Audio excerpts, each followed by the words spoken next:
اب خدا یہ کہہ رہا ہے کہ اے موسیٰ، اس سے پہلے کہ تم اس سے ملتے اور آ کے مجھ تک یہ پیغام پہنچاتے، میں نے اسے تبھی معاف کر دیا تھا کہ جب اس نے گناہ کرنے کے بعد اپنے دل میں شرمندگی کا احساس کیا اور مجھ سے صدقے دل سے توبہ کی۔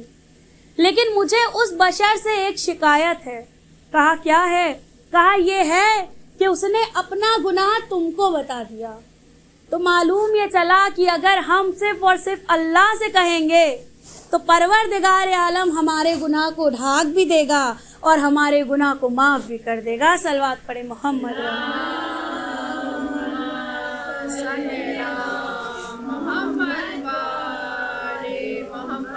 اب آئیے، اگر انسان بس اللہ سے کہتا ہے تو کیا ہوتا ہے؟ ہمارے اور آپ کے نبی احمد مجتبی محمد مصطفیٰ رسول اللہ صلی اللہ تعالی علیہ وسلم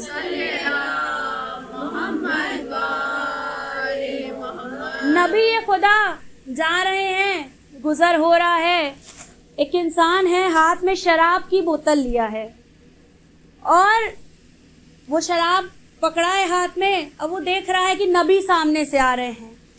اب ظاہر سی بات ہے نبی آئیں گے تو ہم اور آپ سلام کریں گے ہی، اگر ہم نبی کا زمانہ دیکھے ہوتے تو ہم بھی کرتے۔ دعائے پروردگار عالم سے کہ ہماری زندگی میں ہمیں امام کی زیارت نصیب ہو کہ کم سے کم ہم اپنے مولا کی زیارت تو کر لیں۔ تو کہتے ہیں کہ نبی آ رہے ہیں، ہاتھ میں بوتل لیا ہے، اس بوتل میں شراب ہے۔ اب اس نے نبی کو دیکھا، شراب کو دیکھا، اب ایسا مرحلہ ہے کہ وہ بوتل چھپا بھی نہیں سکتا، نبی دیکھ لیے اسے۔ اب پروردگار عالم سے کہتا ہے اے میرے پالنے والے، نبی کی نظر میں بڑا اچھا ہوں اور نبی مجھے دیکھ کے مسکرا رہے ہیں، ابھی وہ میرے درمیان میں آئیں گے تو آ کے پوچھیں گے کیا لیے ہو بوتل میں؟ اے میرے خدا، مجھے شرمندگی کے احساس سے بچا لے۔ اب کہتے ہیں کہ انگور سے شراب بنتی ہے اور انگور سے سرکہ بھی بنتا ہے۔ اب کہتے ہیں اس نے اتنا کہا، اب اللہ کے دروازے سے جا کے ان کی دعا ٹکرائی، ادھر عرش سے جا کے دعا کا ٹکرانا تھا، ادھر پروردگار عالم نے اس بوتل میں رکھی ہوئی شراب کو تبدیل کر دیا سرکے میں۔ اب نبی خدا آئے، آنے کے بعد انہوں نے کہا السلام علیکم، نبی نے جواب دیا، نبی نے پوچھا کہ کیا لیے ہو؟ تو کہہ رہا ہے نبی خدا سرکہ ہے۔ اب اس نے جیسے ہی بوتل کھولا تو کیا دیکھتا ہے کہ شراب سرکے میں بدل گئی ہے۔ وہ ہے پروردگار عالم جو اپنے بندوں کو بخشنے کا ذرا ذرا بہانہ ڈھونڈتا رہتا ہے کہ میں اپنے بندوں کو کس طرح سے بخش دوں۔ تو یہاں پہ ایک بات عرض کرنا چاہوں گی کہ تمام کائنات کے جتنے ذرے ہیں، کائنات کے جتنے ملک ہیں، پروردگار عالم اپنی رحمتیں اس انسان کے اوپر نازل کرتا رہتا ہے۔ کہا کس کے اوپر؟ کہا جو انسان چند عمل کو بجا لاتے ہیں۔ کہا کون سا عمل؟ تو کچھ عمل کا ذکر کیا ہے جو کہ میرے ذہن میں آ گیا تو میں بتا دوں کہ پہلا عمل وہ ہے کہ اگر انسان سحر کے وقت اٹھے، نماز شب کے وقت اٹھے اور اٹھ کے نماز شب ادا کرے۔ اب مثلاً ماشاءاللہ بافہم لوگوں کا مجمع ہے، میں اپنی بات کر رہی ہوں، کبھی کبھی ایسا ہوتا ہے کہ آنکھ کھلتی ہے، نماز کے لیے سوچتے ہیں اٹھیں، لیکن نیند کا غلبہ وہ ہوتا ہے کہ واپس الارم بند کرتے ہیں اور سو جاتے ہیں۔ تو خدا اپنے فرشتوں سے کہتا ہے کہ اے فرشتوں دیکھو، اس نے اپنی نیند کو خراب کیا اور یہ اٹھا، بے شک اس نے نماز تو نہیں پڑھی لیکن یہ اٹھا اور میری بارگاہ میں آنے کے لیے اس کے ذہن میں آیا کہ میں اللہ کی عبادت کرتا ہوں، لیکن یہ نماز نہ پڑھ سکا، لیکن تب بھی میں اس کو اجر دوں گا، اور خدا اس کا اجر ہمیں عطا کر دیتا ہے۔ اور وہ وقت ہے سحر کا کہ جب انسان اپنی نیند کو ترک کرتا ہے، اور مسلسل بیان یہ کیا گیا ہے اگر انسان کی کوئی حاجت پوری نہ ہو رہی ہو تو وہ مسلسل نماز شب پڑھے۔ نماز شب وہ چابی ہے کہ تمام حاجتوں کو پروردگار عالم قبول کر دیتا ہے۔ تو کہتے ہیں کہ سحر کا وقت وہ ہے بڑا اہمیت والا ہے، کہ انسان تھا اس کی اولاد نہیں ہو رہی تھی، تو عالم دین نے اس کو یہ کہا کہ تم لگاتار 1 سال تک لگاتار سحر کے وقت اٹھو اور استغفار کی تسبیح پڑھو۔ اب ہم اور آپ یہ ہیں کہ بھائی 1 دن اٹھے، 2 دن، 3 دن، شروع میں جوش الگ ہوتا ہے، بیچ میں کم ہو جاتا ہے، جب سال ختم ہونے والا ہوتا ہے ذہن میں آتا ہے 1 مہینہ بچا ہے پڑھ لے۔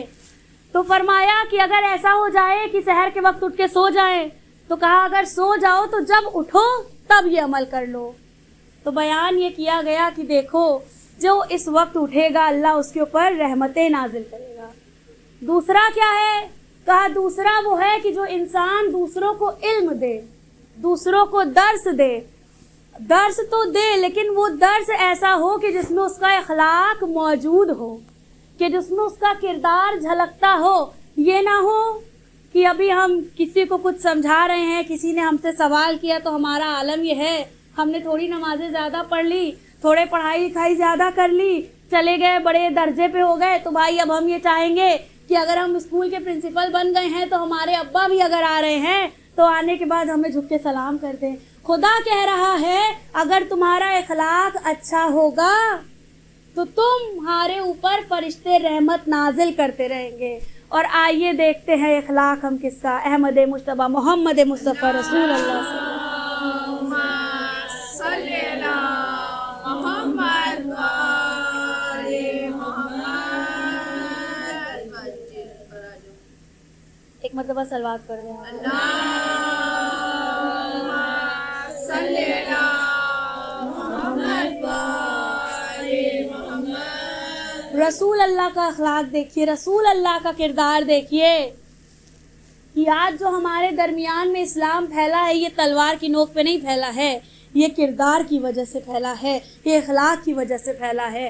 علی مرتضیٰ کا کردار دیکھیے کہ ایسا کردار ہے مولا کائنات کا، علی ابن ابی طالب کا، کہ مولا خاموش ہیں لیکن بد دعا نہیں کر رہے ہیں۔ جناب زہرا سلام اللہ علیہا کا کردار دیکھیے کہ اگر کوئی کہہ رہا ہے کہ میرے گھر آئیے تو تیار ہو جا رہی ہیں، کوئی اگر فاقے سے اپنا فاقہ کر کے دوسروں کو اپنے آگے کی روٹیاں اٹھا کے دے رہی ہیں۔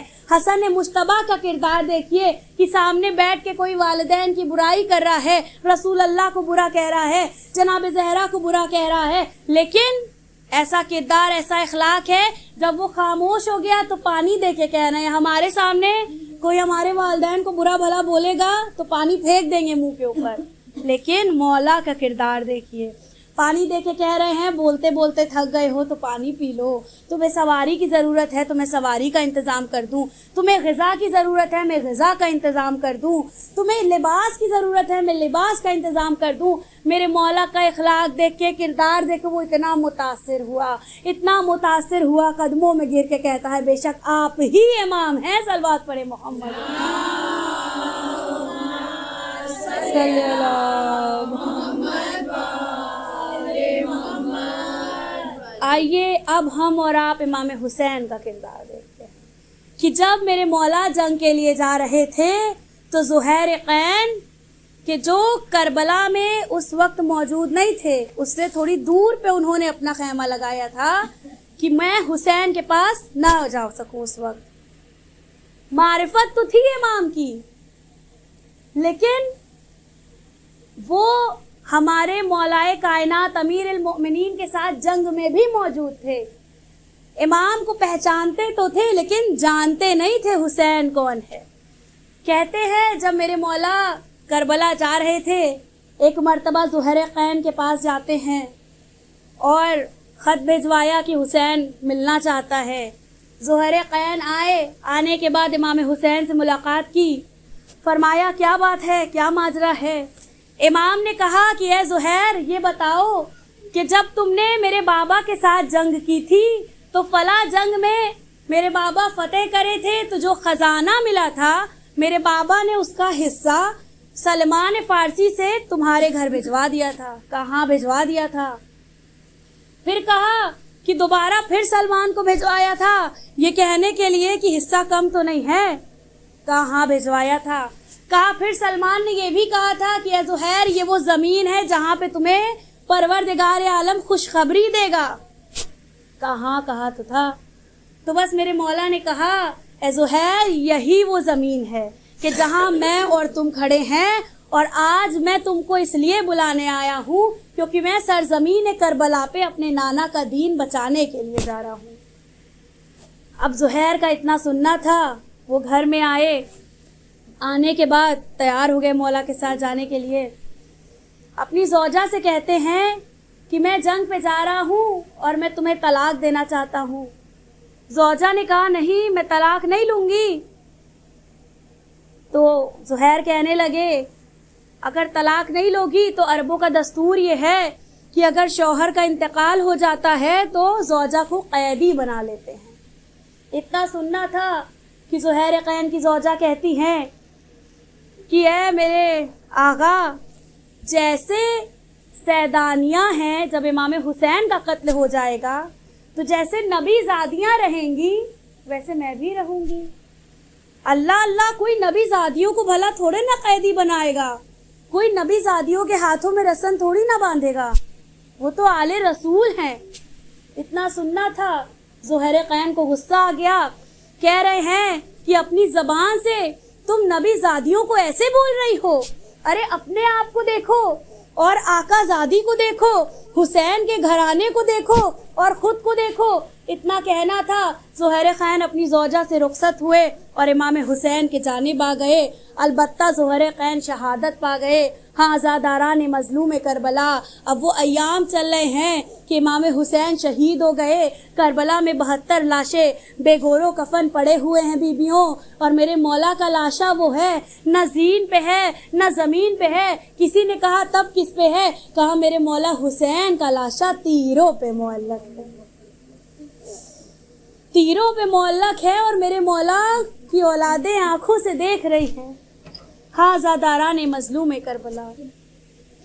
کہتے ہیں جب 11 محرم کو بیبیوں کو بلایا گیا, ایک مرتبہ خیمے جل گئے. سید سجاد شدید بیمار بخار کی حالت میں ہے. زاداران مظلوم کربلا, کنیزان زہرا خدا آپ کو کسی غم میں نہ رلائے سوائے غم سید الشہداء کے. بیبیوں کہتے ہیں ایک مرتبہ شمر ملعون نے بیبیوں سے کہا ہاتھوں میں رسن بندھے گی. اونٹ کو بلایا گیا, بے کجاوا اونٹ ہے. ایک ایک بیوی کو جناب زینب آگے بڑھ بڑھ کے سوار کر رہی ہیں. ایک مرتبہ لیلا کو سوار کیا, ایک مرتبہ ام فروا کو سوار کیا, ہار باب ازا رباب کو سوار کیا. جب ساری بیویوں کو سوار کر لیا, اب زینب نے ایک مرتبہ فرات کے جانب نظر کی. اے میرے عباس آ کے اپنی بہن کو سوار کرو. ہار باب ازا. اور میری بیوی نے کیا دیکھا کہ ہتھ کڑی اور زنجیر کو سنبھالے ہوئے ایک بیمار آگے بڑھا. اے بوبی اماں, لیکن بیماری کی حالت وہ تھی مولا اٹھ نہ سکے. ارے زینب کبریٰ نے سید سجاد کو عالم بخار میں سوار کیا. اما فضا آگے بڑھی. ہاں بیبیوں, ادھر رسن بندھی, ادھر بیبیاں سوار ہو گئی. بے کجاوا اونٹ ہے, بے مکنو چادر ہے, بال کھلے ہوئے ہیں. اب سوار ہو کے قافلہ چلنے لگا. اتنی تیز اونٹوں کو دوڑایا گیا تھا کہ کربلا سے کوفہ 11 محرم کو چلا ہے, 12 محرم کو کوفہ پہنچ گیا. بیبیوں کہتے ہیں جب یہ چلا ہے نا, اب زینب جب سوار ہو گئی تو زینب واپس گر کیوں گئی؟ کہا زینب نہ گرتی, سید سجاد کی نظر بابا کے لاشے پہ پڑ گئی تھی. زینب نے دیکھا کہ سجاد بابا کا لاشا دیکھ رہے ہیں, اگر مسلسل دیکھتے رہیں گے جسم سے روح نکل جائے گی. کہا کیوں نکل جائے گی؟ کہا لاشے کی حالت ایسی تھی کہ لاشے کے اوپر گھوڑوں کو دوڑا دیا گیا تھا. بیبیوں جسم پہ سر موجود نہیں تھا. ارے ایسی حالت تھی. سکینہ بار بار پوچھ رہی ہے پھوپھی اماں یہ لاشا سمجھ میں نہیں آ رہا, اس کے جسم پہ لباس نہیں ہے. پھوپھی اماں یہ کس کا لاشا ہے؟ زینب نے خود کو اونٹ سے گرا دیا. عزاداران مظلوم کربلا. اب 12 محرم کو جب کوفے میں پہنچا, زہیر قین کی زوجہ جلدی سے باہر نکل کے آئی. نیزے پہ ایک ایک سر دیکھ رہی ہے. ارے میرے شوہر کا سر کون سا ہے؟ جیسے ہی شوہر کے سر پہ نظر پڑی, غلام کے ہاتھ میں کفن دیا. کہا لے کے جاؤ کربلا میں اور زہیر قین کے لاشے پہ ڈال دینا. اب غلام کفن لے کے چلا, پلٹ کے واپس آیا, سر کو جھکایا ہے رویا جا رہا ہے۔ زہرا کین کی زوجہ غصے میں ہے، کہا کفن نہیں پہنایا، میرے والیو وارث کا لاشا بے گورو کفن پڑا ہے۔ بیویوں اتنا سننا تھا، غلام رونے لگا، کہا اے آقا زادی، ارے میں کیسے کفن پہنا تھا، ارے میری غیرت نے یہ گوارا نہ کیا۔ کربلا میں 72 لاشیں بے گورو کفن پڑے ہوئے تھے، حسین کا لاشا بے گورو کفن تھا، ارے میں کیسے زہیر کے لاشے میں کفن دیتا، جب نبی کا نواسا بے گورو کفن جلتی زمین پہ پڑا ہوا ہے۔ انا للہ و انا الیہ راجعون، رزن بے قضا ہی تسلیم الامر۔